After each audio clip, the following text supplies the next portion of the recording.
en sus planes políticos. Restitución de tierras, ¿de qué tierras? De las tierras arrebatadas a los pueblos y comunidades por las leyes liberales aplicadas en el porfiriato. Restitución, pero también dotación y expropiación.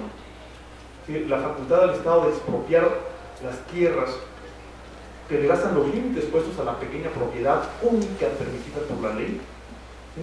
Y que está incluso limitada. ¿Qué es la pequeña propiedad? 100 hectáreas de riego, 200 de temporal, 400 de agostadero y 800 de montaña. Es la propiedad agraria y duplíquenla para la propiedad ganadera. ¿Sí? Nadie en México puede tener por ley más de 1.600 hectáreas, ¿sí?, de montaña para ganadería. ¿Sí? Todo lo que rebasa ese límite es expropiable por el Estado y pagadero además al precio fiscal, como dictan las leyes de expropiación. ¿Sí? Eso tuvo también un efecto secundario bien interesante, porque los latifundistas empezaron a declarar el valor real de sus latifundios y a pagar impuestos de acuerdo con el verdadero nivel del negocio que tenían, ¿no? Y entonces el fisco empezó a recibir mucho más dinero del que estaba recibiendo, porque si eran susceptibles de ser expropiados y si te iban a pagar al precio que tú mismo declaras, pues empiezas a declarar el valor real del negocio, ¿no? Eso también pasó con los negocios petroleros, pero ese es otro tema. Y entonces, lo que ocurrió primero fue que con la amenaza de la aplicación del artículo 27 constitucional se aumentó notablemente la recaudación fiscal y se le dio un enorme margen de maniobra al Estado en una aplicación de la reforma agraria únicamente política. De hecho, durante el gobierno de Carranza casi no se reparte tierra, y luego durante el gobierno de los sonorenses, Obregón, Calles y regímenes llamados peleles, aunque no lo sean tanto, derivados del callismo, como dice un célebre libro de la época, ¿sí?, los gobiernos de México de 1920 a 1935, se repartieron 10 millones de hectáreas de tierra a más o menos 1 millón de campesinos, de jefes de familia, pero sobre todo en lugares conflictivos y como maniobra política para atraer a los campesinos y para que los campesinos fueran una base social del régimen. Y luego, entre 1935 y 1938, se reparten, es decir, bajo el gobierno de Lázaro Cárdenas, se reparten casi 19 millones de hectáreas en las regiones más productivas del país, ¿sí?, a otro millón de campesinos. Esa es la verdadera reforma agraria, y ahí es donde verdaderamente se acaba el latifundio como negocio. ¿Sí? ¿Qué son 2 millones de cabezas de familia? Multiplíquenlo por lo menos por 4. ¿Sí? Es la mitad de la población nacional. ¿Sí? ¿Qué significa sobre todo el reparto agrario del cardenismo que se da en las regiones en algunas de las regiones más productivas? En las regiones cañeras, en la comarca lagunera, en la zona algodonera de la comarca, en Yucatán, en las haciendas semigeneras de Yucatán, en el Soconusco, en las mejores regiones de Michoacán, agrícolas, Lombardía, Nueva Italia, Cámbaro, etcétera, en el Bajío. Lo que promueve casi de inmediato, hay un par de años de desorden natural, pero de inmediato empieza a multiplicarse la producción agrícola.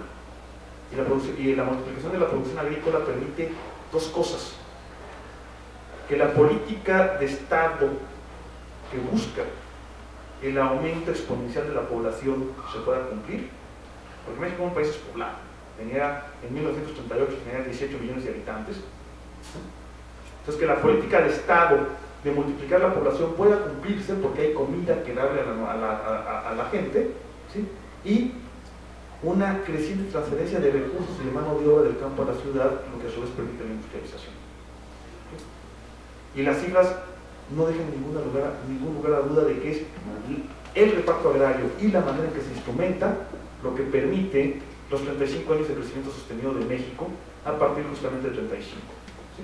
Crecimiento sostenido, como ustedes saben, a índices del 6 o 7% anual durante casi 35 años, ¿no?, con un par de pequeños baches, pero durante 35 años.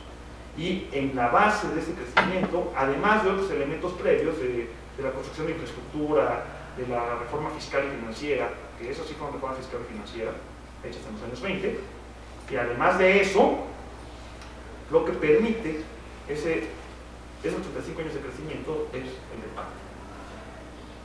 Con todos los problemas que tuvo, que luego tuvo una gran cantidad de problemas, pero esos fueron después. Ya, muy grosso modo, ese es algo de sobre el reparto horario cardenista.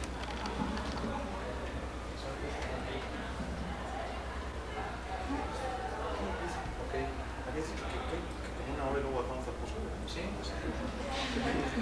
Bueno, también si quieren Sí, oigan, pero aquí, porque si no yo me siento así.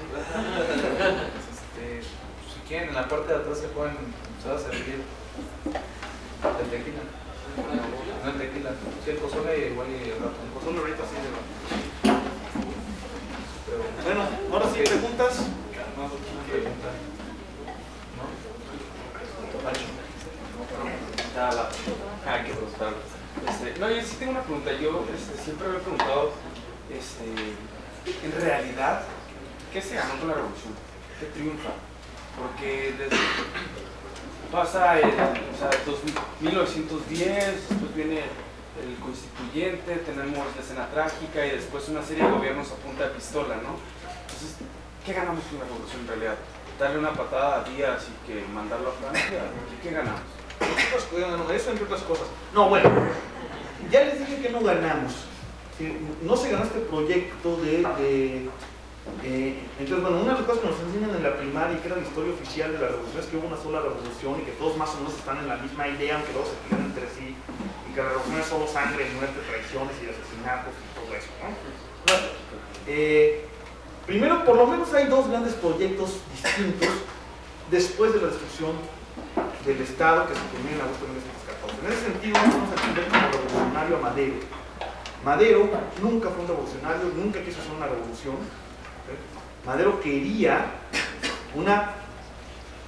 y además siempre le apostó a la lucha pacífica, ¿no? Le apostó a la violenta, y eso es un llamado de atención fundamental en el día de hoy. Se fue por la vía violenta cuando todas las vías pacíficas de cambio se demostraron estar canceladas. Y solo entonces le apostó a la violencia.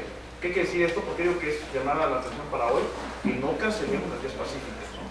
Que parece ser que ante los ojos de muchos están cerradas. Primero, entonces, bueno, Madero no era un revolucionario. Madero únicamente quería la transferencia generacional del poder, ¿sí? Y airear la vida pública que estaba cerrada, ¿sí? Acabar con el despotismo del régimen y permitir una serie de cambios dentro del marco institucional que resultaban indispensables incluso para la Revolución Nacional. Entonces, Madero nunca fue un revolucionario, y cuando se dio cuenta que el llamado que él hace responde un montón de gentes que sí querían revolución, de inmediato, en 5 meses llega un acuerdo con Porfirio Díaz, que también está empezando a asustarse de lo que aparece. Dicen que dijo cuando se subió al barco, Madero soltó un tigre, ahora a ver cómo lo vuelven a cerrar. ¿Sí? En 5 meses llega un acuerdo Madero y Díaz para detener la lucha armada, mantener todas las instituciones del Estado, hacer una transición pacífica a una nueva forma de gobierno dentro de las mismas instituciones y dentro del mismo régimen, y detener la revolución que estaba en marcha. ¿Sí? Eso es, entonces, Madero, la revolución realmente empieza con cuando los revolucionarios populares están profundamente satisfechos con el pacto que Madero alcanza con Díaz, y entonces deciden irse por su propia cuenta. Ahí es cuando aparecen los primeros planes realmente revolucionarios, el de Tacubaya, el de la empacadora, hay otro, el de Texcoco, que firma Andrés Molina Enrique, es un autor fundamental que escribió en 1909 un libro enorme que se llama Los Grandes Problemas Nacionales, el primero de los cuales es el de la Tierra.